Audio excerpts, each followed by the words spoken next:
The Jedi, the Witch, and the Warlord. In the wise words of George Takei, and I know I'm going across universes here. Oh my.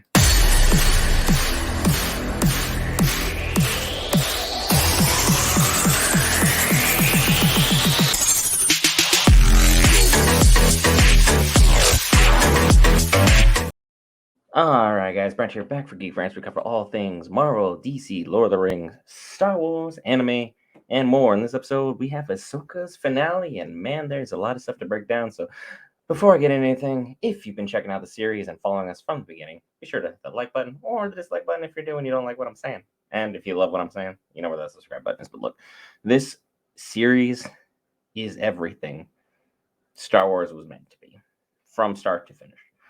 The storytelling, the blaster fights, the way we had impactful character reunions, nostalgia used correctly. I'm screaming at you, Disney. Used correctly can be a powerful and impactful tool for those of us that watched Rebels, for those of us that watched the Clone Wars.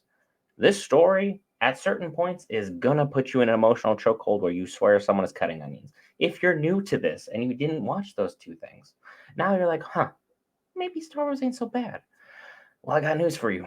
The Clone Wars and Rebels was also done by the same guy who did this. The same guy that needs to be put in charge of Star Wars. The same guy that understands everything that George Lucas did, but has put it in an impactful way that is still around to this day, that has superseded even Disney's most evil plan. And that was to rush out as quickly movies as possibly can to make some money. And still, the Star Wars community, after all this time, after all these TV shows have been popping up left, right, and center, all the greatness of Andor, Obi-Wan was pretty dang good. This has been absolutely phenomenal. No one was super mad at Kenobi. Book of Boba Fett was okay. The Mandalorian was great. And now the fan base wants movies again. Star Wars is back, baby. And I know, Star Wars fans, we love to complain, we love to moan, we love to whine. But this whole series, there was very little to complain about. The last episode was probably as bad as it gets. And it's because it seemed like it was genuine filler. And I can fully understand that. I still enjoyed myself. We have a Blade of Talzin, which is a callback to Mother Talzin, the very same who went toe-to-toe with Palpatine and was the only person Palpatine was ever afraid of in getting his plans all together. Like he said, I could not get the Empire to form until Talzin fell. If that doesn't say anything about the respect that this man has, I don't know what that means. Wasn't afraid of Yoda, wasn't afraid of Windu, wasn't afraid of the Republic turning on him and finding out his evil plan. He wasn't afraid of Maul trying to stab him in the back. No. He was afraid of Mother Talzin, a witch who never left her homeworld of Dathomir. Yeah. And now there's a blade of her out there running around that Morgan Elsbeth carried. Yeah, that's kind of meaningful. That's kind of impactful. Ezra is finally back in the universe where he belongs, as well as Thrawn. So how they answer that is going to be huge moving forward. I know a lot of people want to be like, well, it's going to be a whole change of events. And I really want them to retcon that whole sequel trilogy, grab it in a ball, crumple it up, throw it out the window. That's not always how universes work. So if we continue down this storyline, this still means that Ezra would die by some point before we have The Force Awakens. We still would have Ahsoka, Ezra, Sabine, and Thrawn dead. But at the same token, now we know that they're alive. They're well. They're thriving. This universe is coming together with great, meaningful, and impactful storytelling in ways it should have been from the beginning. I just want that to sink in. All of these pieces that were being placed in this universe, they were already there. There have been books about most of this stuff.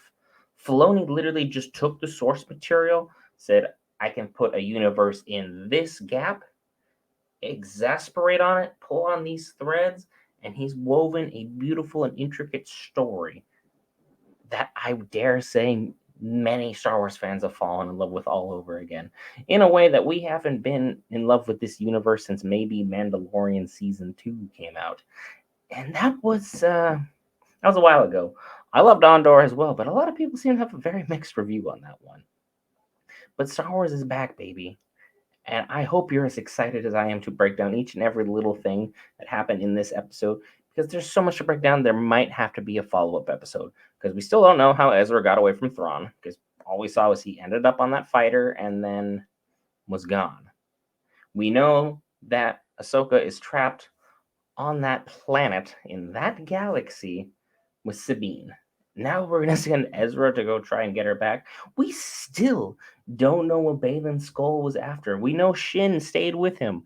So Ray Stevenson, may he rest in peace, will have his character story continued through her.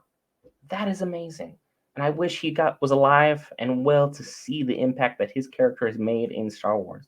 His character is being compared to the likes of Count Dooku, one played by the Sir and late Christopher Lee, who was an amazing actor who played a Bond villain. He was related to Charlemagne. He had a death metal band. He was Count Dooku.